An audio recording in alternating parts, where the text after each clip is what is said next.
Hello everyone, welcome to freak education. इस video में हम डिस्कस करेंगे सीपीयू 2023 की टीयर 1 के हम पेपर सॉल्यूशन कर रहे थे। 3-4 शिफ्ट का बाकी रह गया था और मैं चाह तो रहा था कि पहले ही करवा दूं, लेकिन टाइम मिल ही नहीं पा रहा था, चीज़ें मैनेज हो ही नहीं पा रही हैं, तो इसलिए वीडियोज़ आने में डिले हो रहा है, रेगुलर प्रोवाइड नहीं कर पा रहा हूँ। ठीक है, तो 4-10 की अपन यहाँ पे शिफ्ट नंबर 3 डिस्कस करने वाले हैं और आपका सीपीयू 2024 का एग्ज़ाम भी अभी 2-3 दिनों में है ही। तो ज़्यादा टाइम वेस्ट ना करते हुए सीधा सेशन को हम स्टार्ट करते हैं। पहला क्वेश्चन आपकी स्क्रीन पे है, यहाँ पे बोला गया है दो मिक्सचर है ए और बी। ठीक है, जिनका कंपोजिशन यहाँ पे अपन को गिवन है। मिक्सचर ए में कॉपर और टिन है। एक तो अपने पास क्या है, कॉपर है और एक टिन है। पहले मिक्सचर में है वो 1:2 में, जो कि मिक्सचर ए है। आगे बोला गया है मिक्सचर बी में कॉपर और टिन है, वो किस रेशियो में है, 1:3 में। ठीक है, इसमें 1:3 में है। अब आगे बोला है if equal quantities of mixture A and B are used for producing mixture C. A और बी को मिलाकर हम यहाँ पे क्या करना चाह रहे हैं, इक्वल क्वांटिटी में मिलाकर एक नया मिक्सचर सी तैयार करना चाह रहे हैं। तो देखो, मिक्सचर को ऐसे नहीं है कि डायरेक्ट आप मिला दोगे, इनको जोड़ दोगे, पहले हमें क्वांटिटी सेम बनानी पड़ती है। जैसे यहाँ पे मैं बात करूँ तो ए कर दो, ये 3 यूनिट है। ठीक है, यहाँ पे बात करूँ तो 3 और 1 4 यूनिट है। इसके यूनिट क्वांटिटी को सेम बनाने के लिए हमें इनको बैलेंस करना पड़ेगा। तो 3 और 4 का एलसीएम क्या आता है, 12, यानी इसको 12 बनाना पड़ेगा। तो 12 बनाने के लिए इसको मल्टीप्लाई करना पड़ेगा 4 से और इसको मल्टीप्लाई करना पड़ेगा 3 से। तो मल्टीप्लाई करने के बाद जो रेशियो आएगा वो क्या आएगा, जब इसको हम 4 से मल्टीप्लाई करेंगे तो 4 एकम 4 और 4 दूनी 8। इसको 3 से मल्टीप्लाई करेंगे तो 3 एकम 3 और 3 3 9।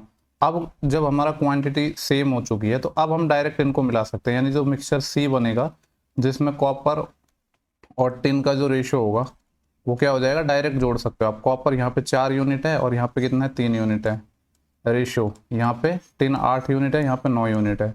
तो ये कितना आ जाएगा, 4 और 3 7 और 8 और 9 कितना आ जाएगा, 17। तो 7:17 आ जाएगा।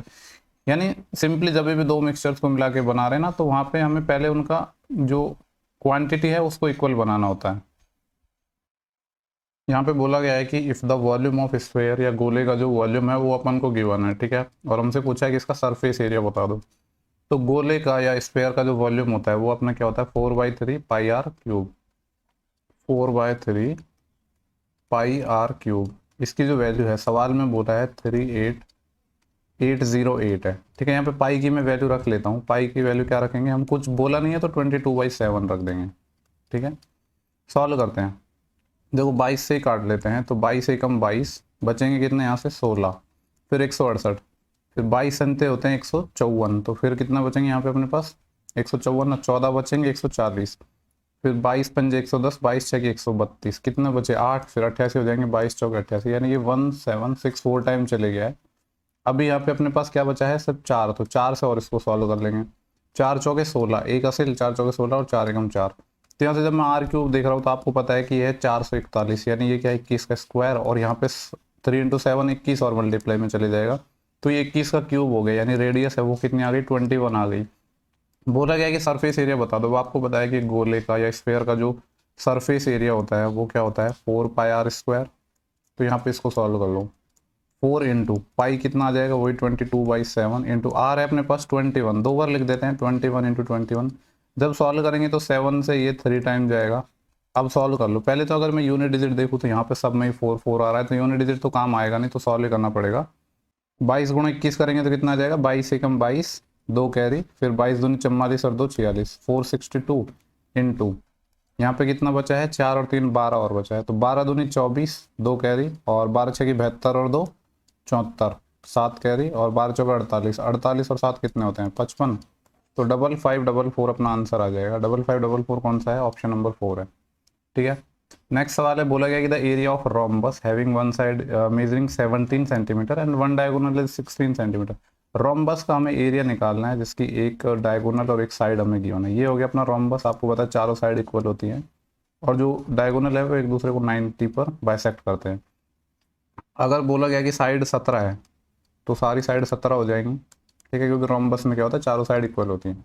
एक डायगोनल की जो लेंथ है वो 16 है, डायगोनल भी बाइसेक्ट करता है, यानी ये 8 8 हो जाएगा। आपको पता है ये 8 है, ये 17 है, तो पाइथागोरन ट्रिपलेट से ये 15 हो जाएगा। रोम्बस का जो एरिया है वो क्या होता है, 1/2 इंटू D1 D2, मतलब डायगोनल का मल्टीप्लिकेशन का हाफ। तो 1/2 इंटू एक डायगोनल की लेंथ तो 16 थी, इंटू दूसरा क्या हो जाएगा, ये 15 है तो ये भी 15 हो जाएगा, क्योंकि डायगोनल दोनों बाइसेक्ट करते हैं। तो 15 15 कितना हो जाएगा, 30। सॉल्व कर लो, 2 से जाएगा 8 टाइम, 3 8 24, कितना आ जाएगा 240, 240 इसका आंसर आ जाएगा। नेक्स्ट सवाल है, by selling 42 meter of cloth, 42 meter का कपड़ा बेचने पर क्या हो रहा है, जो विजय है उसको गेन हो रहा है, प्रॉफिट हो रहा है, कितने का, selling price of 7 meter cloth. Profit कैसे निकलता है, प्रॉफिट निकलता है सेलिंग प्राइस में से, जब हम कॉस्ट प्राइस को माइनस करते हैं तो हमारा क्या आता है, प्रॉफिट आता है। तो प्रॉफिट कितने के इक्वल बोला गया है, यहाँ पे हमसे बोला गया है selling price of 7 meter cloth, तो 7 डायरेक्ट लिख दूं मैं, देखो मीटर में है चीज वैल्यू, तो ऐसे लिख दूं कि 7 SP, 7 मीटर के SP के इक्वल प्रॉफिट हो गया, तो 7 SP लिख दिया इक्वल टू, ओवरऑल बात कितने की हो रही है, 42 मीटर की, तो 42 मीटर का SP माइनस 42 मीटर का CP। सॉल्व कर लो, देखो ये SP इधर जाएगा और CP इधर जाएगा, तो ये आ जाएगा 42 CP is equal to 42 minus 7 कितना आ जाएगा, ये 35 SP। तो यहाँ से CP और SP का रेशियो निकाल लेंगे, क्या आ जाएगा 35/42, 7 पंजे 35 और 7 6 की 42, यानी ये आ जाएगा 5:6। 5 के सामान को हम 6 में बेच रहे हैं, एक का प्रॉफिट हो रहा है कितने पर, 5 पर, 1/5 इज वॉट 20%। तो जो प्रॉफिट हो रहा है यहाँ पे इस सवाल में दैट इज 20%। ठीक है, यहाँ तक तो सिंपल सिंपल सवाल है, किसी को कोई प्रॉब्लम नहीं हुई होगी। नेक्स्ट सवाल है, बोला गया है कि Ramesh give 15% additional discount along with discount of 25% of the mark price. Ramesh क्या करता है, 25% किसी प्रोडक्ट पर डिस्काउंट दे रहा है, उसके साथ 15% का एडिशनल डिस्काउंट भी दे रहा है एक सोफा सेट पर। बोला गया कि सेलिंग प्राइस है वो सोफा सेट की वो 12,750 है, तो फिर मार्क प्राइस क्या होगी। सिंपली देखो, एक तो 15% का डिस्काउंट है, 15% कितना होता है, जो परसेंटेज है ये तो आपको रटे होने चाहिए, 15% होता है 3/20, डिस्काउंट दे रहा है तो मतलब क्या होगा, MP और SP का रेशियो निकल के आएगा, 20 का कोई सामान था, 3 का डिस्काउंट दे दिया यानी 17। दूसरा कितना है 25%, 25% आपको पता है कितना होता है 1/4, यानी 4 पे 1 का डिस्काउंट, 4 का कोई सामान था उसको 3 में बेच दिया, कुछ कट तो रहा नहीं आपस में, तो 20 चौके 80 और 17 × 51, यानी 80 के सामान को वो 51 में बेच रहा है। सवाल में बोला गया है कि जो सेलिंग प्राइस है दैट इज 51, इसकी वैल्यू है 12,750। इसको सॉल्व कर लेते हैं हम।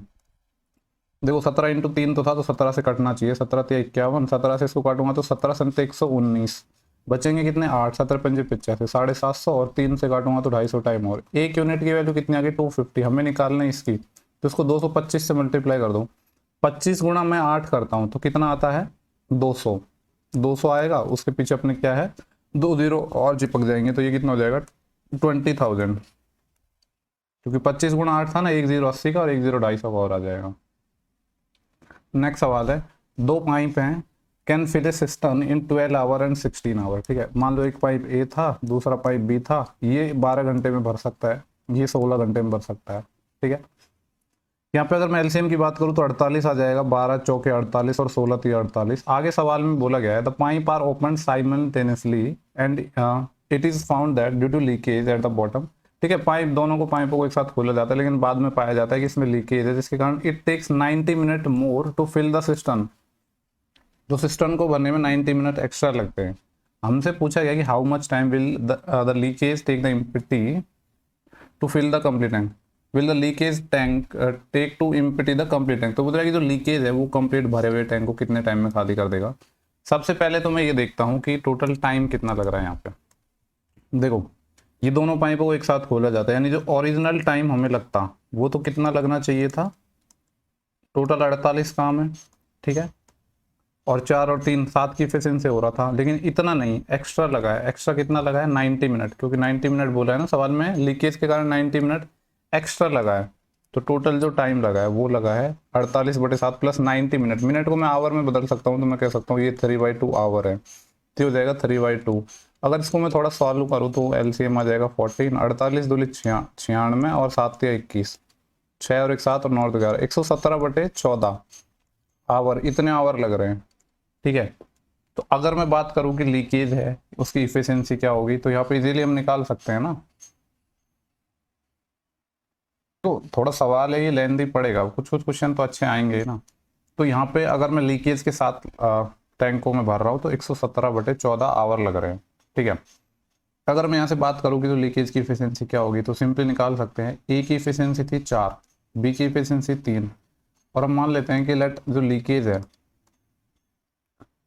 है उसकी इफिशिएंसी क्या है, एक्स है। ठीक है, लीकेज की जो इफिशिएंसी है वो हमने एक्स मान ली। तो ये तो 1 घंटे में 4 और 3 भर रहे थे, लेकिन ये क्या है एक्स खाली कर रहा है। एक ही आवर में इतना फिल हो रहा है, इनटू टोटल टाइम कितना लग रहा है 117/14।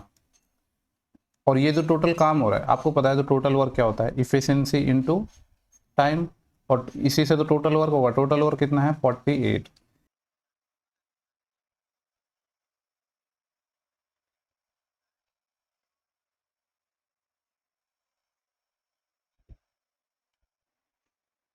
नेक्स्ट सवाल देखते हैं। यहाँ पे बोला गया है कि cos a की वैल्यू 1/11 है और cot a पूछा है। देखो cos बेसिकली होता क्या है, आधार बटे कर्ण, यानी बेस अपॉन हाइपोटेनस। बेस कितना है 1, हाइपोटेनस कितना है 11। सवाल में पूछा गया है cot a, tan लंब बटे आधार होता है, ये आधार बटे लंब हो जाएगा, यानी बेस अपॉन परपेंडिकुलर। हमें बेस तो पता है 1 है, यानी ऊपर तो 1 आना चाहिए, नीचे चाहे कुछ भी आए। ठीक है, क्या बेस 1 है, नहीं। क्या बेस 1 है, नहीं। क्या बेस 1 है, यस। क्या बेस 1 है, नहीं। हमें बिना सॉल्व करे, यानी हमें यहाँ पे बिना परपेंडिकुलर निकाले ही सवाल सॉल्व हो गया था। निकालना चाहो निकाल सकते हो, बट रिक्वायरमेंट नहीं थी। निकालोगे तो कैसे निकालोगे, हाइपोटेनस के स्क्वायर में से बेस का स्क्वायर माइनस कर देंगे, तो ये आएगा 121 माइनस 1 120। 120 क्या होता है 4 इंटू 30, 4 का 2 आ जाएगा, तो ये कितना आ जाएगा 2/30। तो यहाँ पे आप रख सकते हो, बट रिक्वायरमेंट नहीं थी। ठीक है, तो ऐसी छोटी छोटी चीज़ें हैं, यानी सॉल्व करते टाइम ऑप्शन पे भी आपकी एक नज़र रहेगी, तो आप अपना टाइम बचा सकते हो। नेक्स्ट सवाल है कि ग्राफ है वो मिल्क प्रोडक्शन दिखा रहा है 4 ईयर का, ब्रांड PQR। सवाल में बोला गया कि what was the average product of milk in million per year over the period of 4 year. In 4 year में जो एवरेज है वो कितना है, ये सवाल में हमसे पूछा गया। तो सारा जोड़ना पड़ेगा, क्योंकि यहाँ पे सारे मिल्क का पूछा है, तो सब कुछ जोड़ना पड़ेगा हमें। ठीक है, तो जोड़ लेते हैं 40 और 50, 90, 90 और 30 120, 120 और 20 140 और 30 170।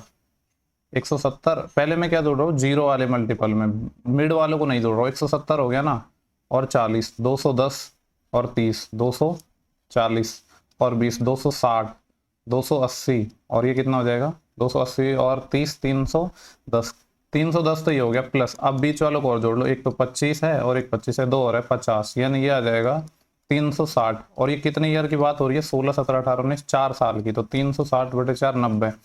अब देखो कैलकुलेशन आप कैसे करते हो, ये आप पे डिपेंड करता है। नेक्स्ट सवाल को हम देखेंगे। बोला गया कि cosec a plus cot a की वैल्यू 3 है और a की वैल्यू 0 से 90 डिग्री ग्रेटर देन और इक्वल टू है। पूछा गया कि cos a बता दो। ठीक है, तो आपको पता है कि cosec square theta minus cot square theta 1 होता है।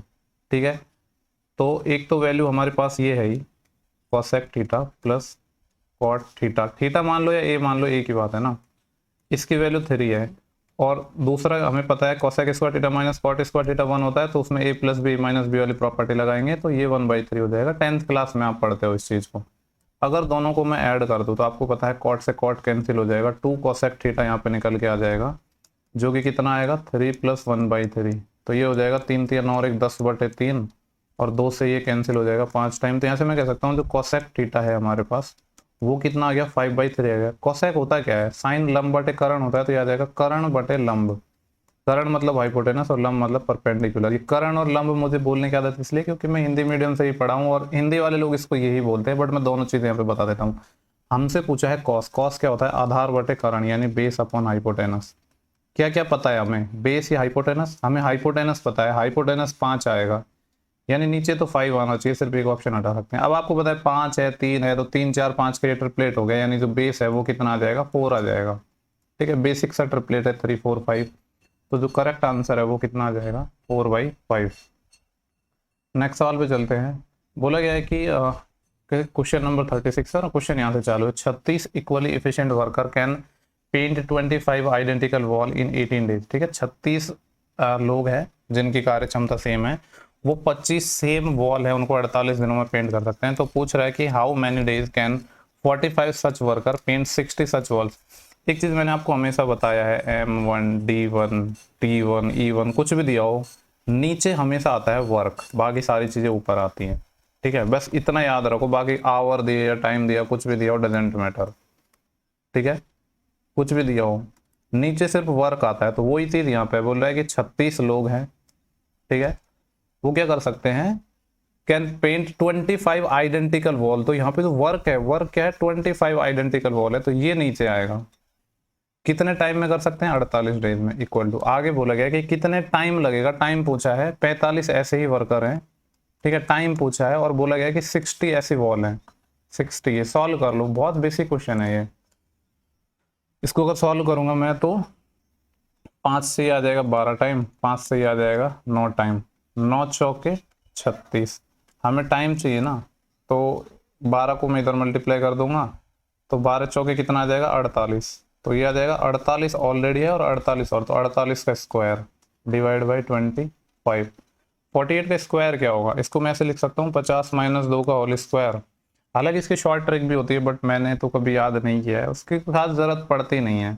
ये आ जाएगा 2500, ए माइनस बी का होल स्क्वायर क्या होता है, a square plus b square minus 2ab, तो 50 दूनी 100 और डबल 200, 200 और माइनस कर देंगे तो 2500 माइनस 200 2300 और 4 और, यानी आ जाएगा 2304। हालांकि याद होने चाहिए 25 तक, तो 2304 डिवाइड बाई 25 सॉल्व करेंगे इसको।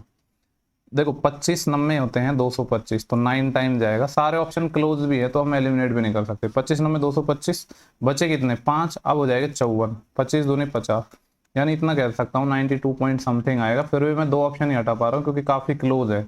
25 दूनी 50, क्योंकि 2 ऑप्शन ना 92 पॉइंट समथिंग है ना, अब 4 बचा है हमारे पास, 4 में तो भाग जाएगा नहीं, ठीक है, तो हम यहाँ पे क्या उतार लेंगे 0, क्योंकि पॉइंट के बाद 2 0 तो उतार सकते हैं ना, तो 25 से कम 25। अब हमें पता चल गया कि 92.1 एंड समथिंग आएगा, तो ये वाला ऑप्शन अब हम एलिमिनेट कर सकते हैं, यानी ये वाला ऑप्शन अपना हो जाएगा।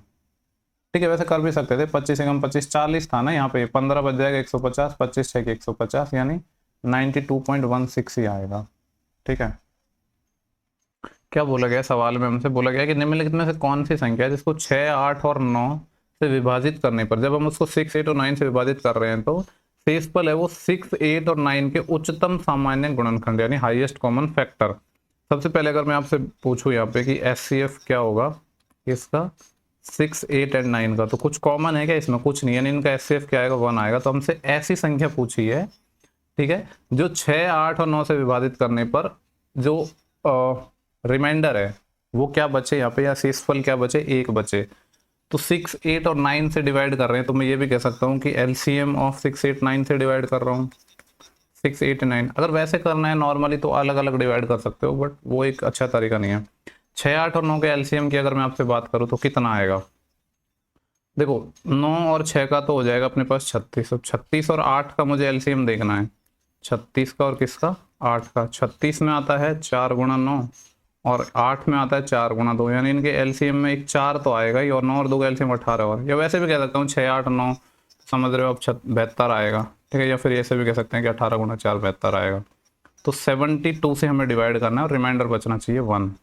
ठीक है, तो अब यहाँ पे देख लो 72 से डिवाइड करूंगा 7, ये जैसे 291 है तो 7 चौके 28, 280 और 2 चौके 8, 288 आ रहा है, रिमाइंडर 3 बच रहा है, तो ये नहीं होगा। 575 है, 7 नाम 23, ये कितना आ जाएगा 7 8 56, 560, 6 टाइम कर रहा हूँ ना और 2 6 की 12 और 572 आ रहा है, यहाँ पे 3 रिमाइंडर आ रहा है, ये भी नहीं होगा। ठीक है, ये इसको आप वैसे भी देख सकते थे कि जब नंबर यहाँ पे 8 से डिवाइड है ना, तो जैसे यहाँ पे हम एक कम करके, जैसे ये 506 एक कम करके, क्योंकि रिमाइंडर 1 बचना चाहिए, तो 505 करके देख सकते हैं हम, और 8 से हमारा रूल है कि लास्ट के अपने 2 डिजिट होना चाहिए, तो यहाँ पे 05 है वो नहीं होगा, तो ये भी नहीं होगा। मतलब कैसे भी कर सकते हो, डजेंट मैटर। जैसे ये 433 है, यहाँ पे मैं इसमें से एक माइनस करता तो 432, लास्ट के 2 डिजिट हो रहे हैं, तो ये नंबर 8 से तो डिविजिबल होगा। बाकी चीज़ों से देखने की अब इसलिए ज़रूरत नहीं है क्योंकि 3 ऑप्शन एलिमिनेट हो चुके हैं। ठीक है, उम्मीद कर रहा हूँ कि आप लोग समझ गए होंगे, बाकी ऐसे इसको सवाल में खास था नहीं। देखो नेक्स्ट सवाल को सॉल्व करते हैं। दिखने में ये आपको इजी लग रहा है और इजी सवाल है, लेकिन एग्जामिनर का ना जिसमें पूछने का कॉन्सेप्ट था वो कुछ अलग था, हो सकता है उस तरीके से लोगों ने इसको नहीं किया गया हो। यहाँ पे आपको पता है a cube plus B cube plus C cube दे रखा है। अगर मैं आपसे पूछूं कि इसको मैं ए मान लूँ, इसको मैं बी मान लूँ, इसको मैं सी मान लूँ, और इन तीनों को मैं जोड़ूँ ए प्लस बी प्लस सी, तो कितना आ रहा है। देखो इन दोनों को जब आप जोड़ोगे तो x से x कैंसिल आउट हो जाएगा, 1 और 1 2 बचा और यहाँ पे -2 है, यानी मैं कह सकता हूँ यहाँ पे a प्लस बी प्लस सी जब आप करोगे तो 0 आएगा। अब इसकी प्रॉपर्टी आपको पता है कि अगर a plus B plus C बराबर 0 है तो a cube plus B cube plus C cube, इसकी वैल्यू क्या हो जाएगी 3abc। ठीक है, तो डायरेक्ट था ये सवाल। 3a is what 1 plus x, b is what 1 minus x, c is what -2। Solve करोगे तो देखो 3 और -2 तो -6 आ जाएगा, इसमें a plus b a minus b लग जाएगा, तो a square minus b square आ जाएगा, तो ये आंसर हो जाएगा। बाकी हो सकता है लोगों ने इसको मैनुअली किया हो अलग अलग, बट उसकी नीड नहीं थी क्योंकि उस कॉन्सेप्ट पे सवाल पूछा ही नहीं गया था। नेक्स्ट सवाल है, बोल रहा है कि यहाँ पे x हमको वेरिएबल दिया गया, उसकी वैल्यू पूछी है, यानी सिंपली इसको हमें सॉल्व करके x की वैल्यू फाइंड करनी है। ये है 1/3, तो 3 एकम 3 और 1 4/3 आ जाएगा ये। और देखो ये डिवाइड में है, बोर्ड मास के अकॉर्डिंग हम इसको सॉल्व करेंगे, ठीक है। तो डिवाइड है, इसको मैं मल्टीप्लाई में चेंज कर रहा हूँ, तो 2/5 है तो 5/2 हो जाएगा, इनटू ये है x/5 इज इक्वल टू ये है 4 एकम 4, 4 और 1 5/4 इनटू ये है 2/3, और इस डिवाइड को भी मल्टीप्लाई में कर रहा हूँ तो उल्टा हो जाएगा, 1/6 है तो 6 हो जाएगा, 6/1 लिख दो या 6 ही लिख दो। अगर मैं सॉल्व करूँ इसको तो मुझे नज़र आ रहा है कि 3 से 3 कैंसिल हो रहा है, ठीक है। इस 5 से 5 कैंसिल हो रहा है, हमें क्या चाहिए x। इसकी अगर मैं बात करूँ तो ये 2 और 6 को जब मल्टीप्लाई करते हैं तो 12 आता है, 4 से काटूंगा तो इधर सिर्फ 3 बच रहा है, और इसको मैं 2 से काट सकता हूँ, तो 5 इधर मल्टीप्लाई में चले जाएगा, ये 15 हो गया, और इधर सिर्फ 2 बचा है, 15/2 दैट इज 7.5, 7.5 आएगा, ऑप्शन सेकंड। नेक्स्ट सवाल है, थोड़ा और जूम कर देता हूँ जिससे आप क्लियर दिखे। बोला गया कि the average weight of 49 student is 53, 49 लोग थे जिनका एवरेज वेट 53 kg था। जब एक नया स्टूडेंट आया क्लास में तो एवरेज वेट डिक्रीज हो गया कितना, 500 ग्राम। तो पूछ रहा है कि जो नया बंदा आया उसका एवरेज वेट क्या होगा। तो एक चीज़ तो मैं आपसे बोल सकता हूँ क्या, कि 49 लोग थे, ठीक है, उनका वेट 53 kg था। अब नया बंदे आने के क्या है, ओवरऑल एवरेज घट गया, यानी बंदा 53 से कम ही था। इसके भी 2-3 तरीके होते हैं सॉल्व करने के, ठीक है, मैं आपको बताता हूँ। पहले क्या था, 49 स्टूडेंट थे, उनका एवरेज वेट हुआ करता था 53। अभी एक बंदा और आ गया, यानी अभी हो गया 50, लेकिन एवरेज वेट 500 ग्राम घट गया, दैट इज अभी कितना होगा, 52.5। कितना घटा, ये मेथड 1 बता रहा हूँ मैं, हालांकि इस मेथड को बताया मुझे काफ़ी टाइम हो गया, लेकिन जो लोग पहले से जुड़े हैं उनको पता है कितना घटा है ये, आधा किलो 0.5, और यहाँ पे कितना बढ़ा है 1। तो जो न्यू कैंडिडेट आया उसका एवरेज वेट उसका वेट डायरेक्ट निकल जाएगा। क्या करते हैं उसके लिए, हम ये 1 है, इसको मल्टीप्लाई करेंगे इससे 52 से, यानी क्या होता है 1 × 52.5। और ये जो डिफरेंस आया है, कौन सा डिफरेंस, ये जो यहाँ पे दोनों का, ये वाला डिफरेंस तो इधर का था, ये इधर था, इसको क्रॉस मल्टीप्लाई करते हैं इधर ऊपर वाले से, तो माइनस 0.5 है, या इसको मैं कह सकता हूँ माइनस का हाफ है। इसको मल्टीप्लाई करूंगा 49 से, तो कितना आएगा, 49 का आधा, 24 दूनी 48 होता है, यानी ये कितना आएगा 24.5। तो यही हो जाएगा जो न्यू कैंडिडेट आया है उसका वेट, न्यू कैंडिडेट, ठीक है। तो कितना हो जाएगा 52.5 और 24.5, 5 से तो 5 गया, तो 26 और 2 28, 28 kg। जो नया बंदा आया है उसका वेट क्या है, 58 kg है। अगर और तरीके से आप पूछना चाहो तो बेसिक समझो, देखो 49 लोग थे, उनका एवरेज वेट 53 हुआ करता था, अभी 50 लोग हो गए, एवरेज वेट क्या हो गया 52.5 हो गया। तो जो वेट में कमी हुई है वो कितने की, देखो वेट में जो हमारे पास कमी हुई है, वेट में जो कमी हुई है कितने की हुई है, देखो पहले 53 हुआ करता था एवरेज, अभी 52 हो गया, तो एवरेज की बात करो तो 0.5 की कमी हुई है, इनटू कितने लोगों पर अब हुई है, जो टोटल सम निकलता है वो कैसे निकलता है, एवरेज इनटू जितने नंबर लोग हैं। एवरेज में जो कमी तो 0.5 की हुई है, लेकिन कितने लोगों पर हुई है, तो मैं कह सकता हूँ 50 लोगों पर हुई है। तो 0.5 को जब 50 से मल्टीप्लाई करोगे तो 25 किलो आ गया, ठीक है, यानी 25 किलो की अभी कमी हो गई। यानी अगर मैं आपसे पूछूं कि जो न्यू कैंडिडेट है उसका वेट क्या होगा, तो जो पहले वेट एवरेज हुआ करता था उससे 25 किलो कम होगा, यानी पहले 53 हुआ करता था लेकिन अभी 25 किलो कम आएगा, तो कितना आ जाएगा 28 kg, ठीक है।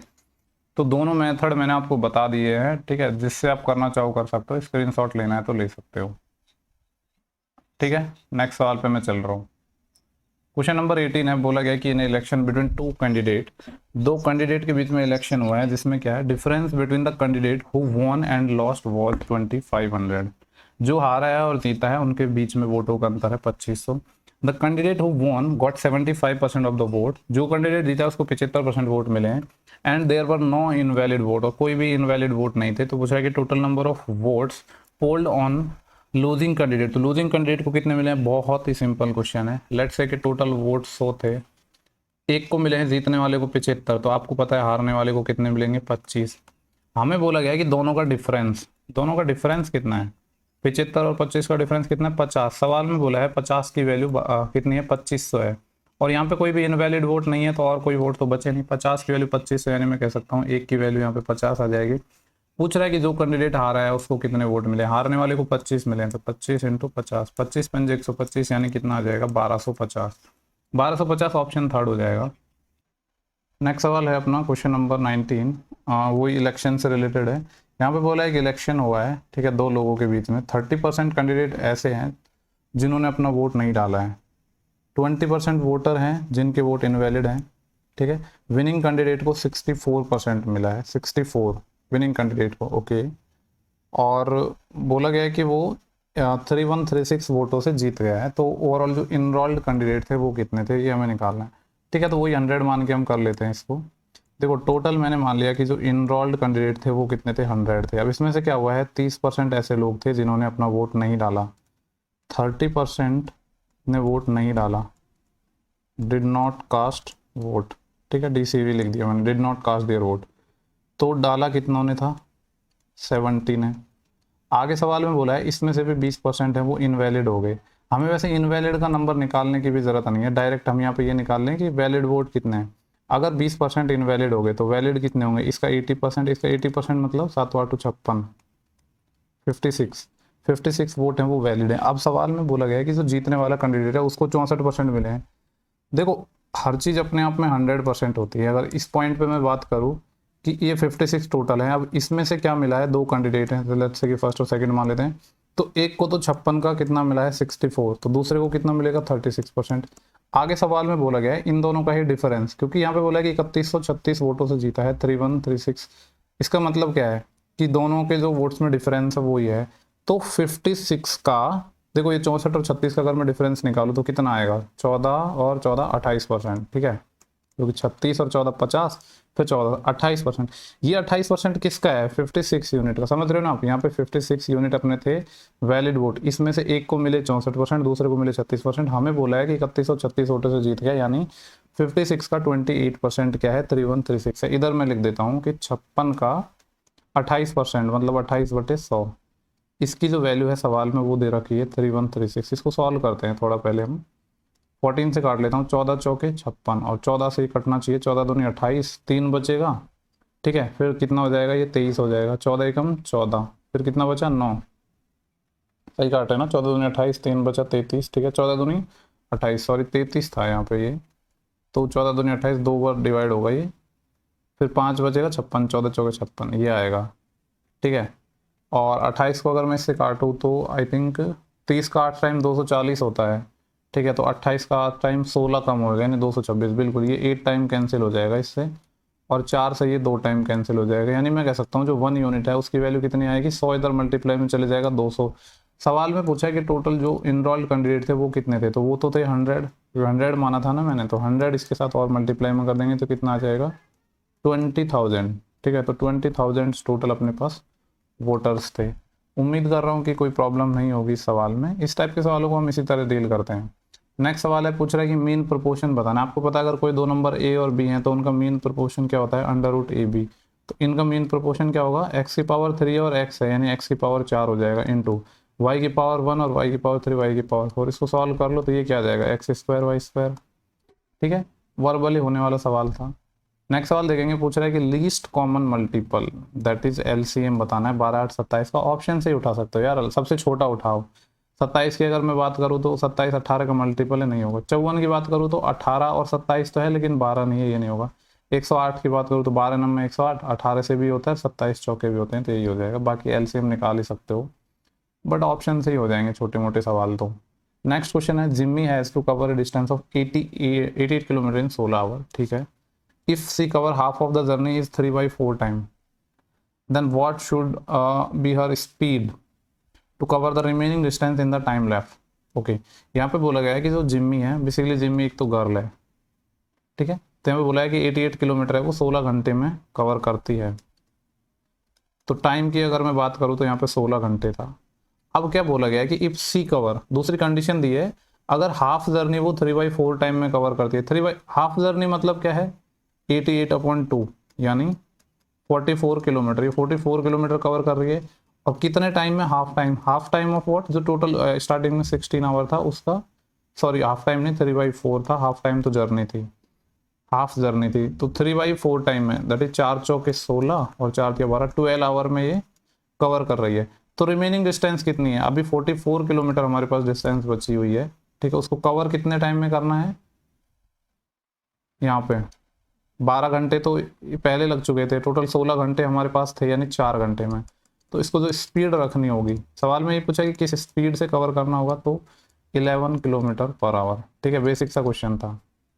नेक्स्ट सवाल है 23, what is the smallest perfect square number which is completely divisible by 4, 6, 9, 12 and 15। सबसे छोटा देखना है परफेक्ट स्क्वायर जो इन सबसे डिविजिबल हो, दैट इज इनके एलसीएम से डिविजिबल हो। अगर मैं बात करूं, ठीक है, जैसे मैं ऑप्शन से भी उठाऊं ना तो भी ये सवाल इजी पड़ेगा, कैसे मैं बताता हूँ आपको। हमें चाहिए परफेक्ट स्क्वायर नंबर, ठीक है, और सबसे छोटा, तो हम पहले कौन सा ऑप्शन उठाएंगे, सबसे छोटा ऑप्शन। सबसे छोटा ऑप्शन मुझे नजर आ रहा है 784, और साथ ही साथ ये इन सब का मल्टीपल भी होना चाहिए। 4 का रूल ये है कि लास्ट डिजिट अपना 4 से डिवाइड होना चाहिए। तो ये दो ऑप्शन तो मैं देख के हटा सकता हूँ क्योंकि 4 से डिविजिबल नहीं है। बड़े छोटे उससे मतलब नहीं है, 2 ऑप्शन एलिमिनेट तो हो गए ना, क्योंकि 4 से डिविजिबल नहीं है। रहे ये दोनों ऑप्शन, इसमें देख लो 4 से तो है क्योंकि लास्ट का डिजिट 4 से है। इसके अंदर एक 9 भी आ रहा है, तो सम ऑफ डिजिट 9 से भी होना चाहिए। 7 और 8 15 और 4 19, सम ऑफ डिजिट 19 है, 19 9 से डिविजिबल नहीं होता, यानी ये भी नहीं होगा, यही होगा। बाकी बेसिक तरीका है कि आप निकाल सकते हो, बट जरूरत नहीं है। बात सिर्फ और एग्जाम में वही चीज़ मैटर करती है कि किस चीज़ की हमें ज़रूरत है, किसकी नहीं है, ठीक है। देखो नेक्स्ट सवाल आपकी स्क्रीन पे है, यहाँ पे हमसे बोला गया है कि एक व्हीकल है जो क्या करता है, going at 1/4 of its usual speed, अपनी यूजुअल स्पीड का 1/4 से चलता है, तो उसको 45 मिनट एक्स्ट्रा लगते हैं। तो यूजुअल टाइम क्या था उस डिस्टेंस को कवर करने का। देखो भले ही ये यूजुअल स्पीड से चल रहा हो या 1/4 से चल रहा हो, मैं ये कह सकता हूँ कि इस केस में जो डिस्टेंस है वो तो क्या है, कॉन्स्टेंट है, क्योंकि पहले भी उसको उतनी डिस्टेंस कवर करनी थी, अभी भी उतनी डिस्टेंस कवर करनी है। तो डिस्टेंस अपना क्या है, कांस्टेंट है, यहीं से कॉन्सेप्ट निकल के आएगा। स्पीड बराबर क्या होता है, डिस्टेंस अपॉन टाइम। डिस्टेंस तो अपनी कांस्टेंट है, तो यहाँ से मैं ये कह, हालांकि डायरेक्ट पता होना चाहिए, तो मैं कह सकता हूँ speed is proportional to 1/t, यानी स्पीड और टाइम के रेशियो क्या होंगे, जस्ट रिवर्स होंगे। बोला गया है कि यूजुअल स्पीड का 1/4 से चलता है, यानी स्पीड की अगर मैं रेशियो की बात करूँ, पहले स्पीड 4 थी, ठीक है, पहले अगर इसकी स्पीड 4 हुआ करती थी, तो अभी 1/4 से चल रहा है। 1/4 इज व्हाट, 4 का 1/4 क्या है, 1, यानी 1 यूनिट से चल रहा है। पहले 4 से चलता था, अभी 1 से चल रहा है, तो टाइम भी क्या हो जाएगा, जस्ट रिवर्स हो जाएगा। यानी पहले 1 घंटा लगता था, अभी कितना लग रहा है, 4 घंटा लग रहा है। यहाँ से अगर आप देख पा रहे हो तो मैं कह सकता हूँ पहले 1 घंटा लगता था, अभी 4 घंटा लग रहा है, 3 यूनिट एक्स्ट्रा लग रहा है। सवाल में इस 3 यूनिट एक्स्ट्रा की वैल्यू ही कितनी दे रखी है, 45 मिनट। तो यहाँ से कह सकता हूँ 1 यूनिट की वैल्यू कितनी आ गई, 15 मिनट। हमसे सवाल में पूछा गया है कि पहले उसको यूजुअल टाइम क्या लगता था, पहले 1 यूनिट उसका यूजुअल टाइम था ना, तो मैं कह सकता हूँ कि पहले उसको 15 मिनट लगते थे, और अभी का अगर टाइम पूछता तो कितना हो जाता, 1 यूनिट की वैल्यू 15 तो 4 की 60। लेकिन सवाल में सिर्फ हमसे यही पूछा है, तो यही आंसर हो जाएगा। बड़ा ही बेसिक सा क्वेश्चन है, बस आपको कॉन्सेप्ट क्लियर होना चाहिए, ठीक है।